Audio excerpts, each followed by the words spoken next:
Hey, welcome back to my channel. In today's video, I'm gonna be talking about May 2024, a new year. This is gonna be a new year, but it's still gonna be the same BS. But it's still gonna be like a new year as far as the calendar, you know. But it's gonna be a new year for you. And this new year is a 365 days. Get your life together. In 2025, you just want to make sure you create goals, make a list of goals that you want to accomplish by the end of next year. So in 2024, you want to just start the year leaving the toxic shit in 2024. So anything that happened 10 years ago or last year, you want to keep that in 2024. And in 2025, you want to try to make it a new year, like based on like anybody, anything, any job, anything that is stressing you out, or whoever was toxic. Let's say you're not happy at the job that you're at right now, or where you live at. You know, let's say your rent went high or something like that. This next year is gonna be different because you're gonna change it. Like, wherever you're at that you find toxic or you're not happy at, it's probably best to get something new, like a new person, new job, new car, new whatever. It's gonna be brand new. We're not keeping the same thing. You know, we're not keeping the same thing that was stressing us out last year into a new year. Like, what's the point of a goal then? So anything that was stressing you out last year, don't bring it into 2025. I mean, some people could just stay where they're at anyway, but some people, you may have to work it out with them. But whatever it is, like, don't bring it into 2024. Like, keep that last year. Like, this year you want to make new goals and you want to actually change some things, because we're leaving the stress and the depression and the sadness last year. I mean, you can't just leave depression last year, but to prevent getting depressed, like, you know, how to stop depression is basically, you know, change something. Because wherever position you're at in your life, you for some reason feel like you can't change it. So you feel a fear of changing something in your life. But like, if that's how you feeling, then it's going to be very hard for you to change and to make 2025 a new year. Because if you're sitting in fear, or if you're stuck in the past. So prior to the last thing I said about toxic people, try to get a therapist. Some people act like they're too good for a therapist, or they don't need a therapist, or they don't even want to talk about their feelings or open up about their problems. Honestly, and those types of people really have the worst issues. The ones who don't want to get help or feel like getting help is too expensive, those usually be the people that need help the most. And the people who actually get therapy, you know, they're getting treatment. You know, they're actually getting help with their problems. When you work with your therapist, like, how long have y'all been working together, and are they really treating you? Like, are you actually changing your ways, or are your problems disappearing? Like, honestly, on the outside, what is going on? Like, is your therapist really helping you? Like, are you still dealing with the same problems? Like, and are the problems still in your life? Like, how do you feel about the problems that are in your life? Are they still there? Are you still feeling the same way? Are you still depressed? Then that's how you know you need a new therapist, or you need a therapist. I mean, free YouTube. I think YouTube is literally free therapy. I'm telling you this for free.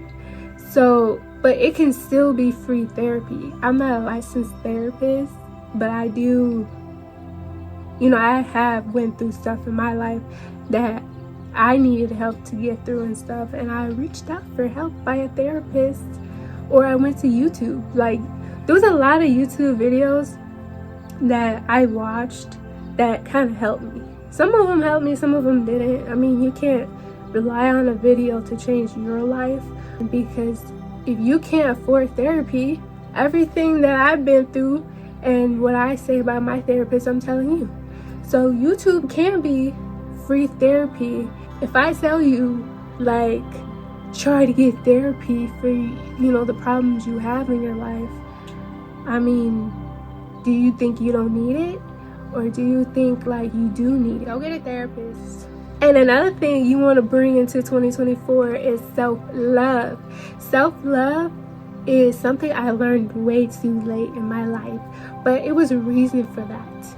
We all learn what self-love is very late, because we're not supposed to be selfish. You know, that's crazy to me. You know why? Because we're all here for each other. We're all here together for a reason. So there's a reason why we are together, and we can't be selfish. But let me tell you this, self-love isn't selfish. You're supposed to be giving yourself the love you deserve by what other people never gave you. Also, making sure you put yourself in positions that are healthy for you. Excuse me, do not start.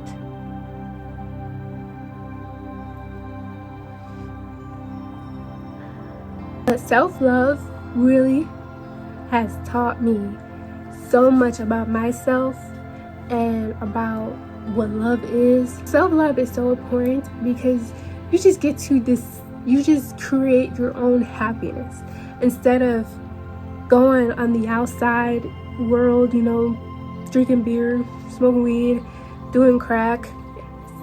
Self-love is healing.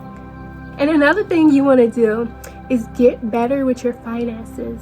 Like, I'm still learning myself how to manage my money, but when you learn how to work with money and how money works, and when you get into the world of the money works, you really think about money different. And then you realize that money is more spiritual and more about energy as well, because money doesn't really exist. It really exists mostly in our mind. Like, it's just basically a piece of metal and paper, and we will literally beef with anybody, and we will literally kill anybody. We will literally lose money because we don't have a good relationship with it. So, and another, you know, New Year's tip that you want to change in 2025 is weight loss and health. Like, the older you get, because you know your birthday is coming up, so you know damn well you about to be older. So as you get older, you have to actually take your health more serious. If you're younger than 30 or 20, just start. Like, try to make it a habit. Like, don't push yourself into something that you're not comfortable doing, or you'll know you procrastinate on. Like, I need to go to the gym, but like, you know, I'm still sitting on my couch. Or I need to eat better, but I'm still eating chicken and stuff. And if you're not happy with the weight and you're talking to your doctor about it, yeah, now is the time at 27, 30 years old to lose that weight by the time you're 50, because you don't want to be 60 trying to lose all that weight that you should have lost when you were 25. Weight loss and health is something that the younger generation should get more serious on before it's too late, you know, to get serious about it, because it can get harder and shit. And to understand that it's crazy, because we know that the food that we eat is unhealthy and we still eat it anyway. It's weird. And the fruits just be sitting there rotting away because no one really wants to eat it for real. Like, and then alcohol on top of that. Most people are into alcohol at 20, 30. I mean, alcohol has a lot of sugar in it. So sugar, you know how that go. So it's like, you know, serious about weight loss and your health in 2025. So you don't have to deal with that when you're 85. So in this last thing, you want to take your passions more serious. Yeah, with this, you want to discover what your passions are. What do you like to do and what do you don't like to do? I think when we're younger, like maybe like the first 10 years of our life, really says a lot about who we are.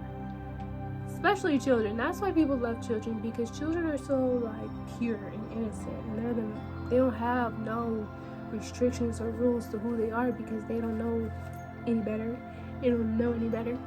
And that's where you can discover what your passions were when you were younger, is what you used to do all the time when you just was bored.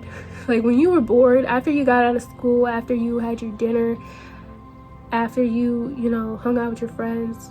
When you were a kid, when you came home and you just got bored and started using your imagination and started being creative, whatever you were more drawn and attracted to and what you were happy, like your emotions were very strong when you were a child. Like you either feel a bunch of love, a bunch of anger, a bunch of sadness. Your emotions were so big when you were a child.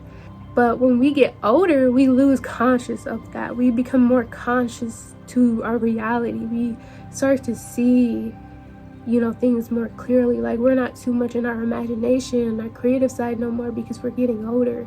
So as we're getting older, life is changing for us. We have to take more things more seriously. We have more responsibility. So we lose our creativity and our imagination because of where life took us. Life took us to a whole nother path, baby. Society, this world, who you were raised, just took away your childhood like that right from your face. What did you used to do when you were a child? Like, comment below what you used to do as a child if you want to share, you know what I'm saying? Like, because when I was younger, I remember I used to act like I was a teacher. I swear on everything. I used to act like I was my teacher. Because my teachers, they used to sit there and just teach all day and eat all day, and I used to just look at them like, this is all you do. This is all you do is eat and yell at people. Like, and for some reason, my teachers, I wanted to be like them for some reason. It's so weird. But I also didn't like any of my teachers, because all they did was yell at people, give detentions, and tell us to read when we didn't want to read. So there was a part of me that did not want to be like them. But deep down inside, I wanted to, because I used to go home and be like them. I used to just sit at my mom's table and eat and teach, because that's all they did. And also, I was very into fashion and clothes. I used to go in my mom's closet and take all her clothes and wear them. And as I am an adult today, I sense that I still like that fashion. I still like changing my clothes every 5 minutes. I still like getting new clothes every 5 minutes. I like getting rid of my old clothes I don't want in 5 minutes and give it away because I got tired of that shirt or those jeans or whatever. That's why I sell on Poshmark, because I get bored of clothes quick. But at the end of the day, I love the feeling of getting new clothes and wearing them and how they look on my body. So your passions are still in you as you get older. You just have to discover where they are. And that is a lot. That's where self-love comes in, is discovering who you are. So you just want to make sure that you are doing what you like. But other than that, like, that's really how you want to make your 2024. But these are just ideas and goals that you can make for next year. Like, everyone has this goal of making more money or meeting that special person. You want to make that your goal, that's fine. Just remember to love yourself. You want to make a goal of making more money, make sure you learn how to make more money. You don't want to work all the time. That's the thing. You want to work less but make more. So, but that's it. But I'll see y'all in the next video. But try to make 2025 a better year for yourself and create goals and stick to them. Okay? Bye.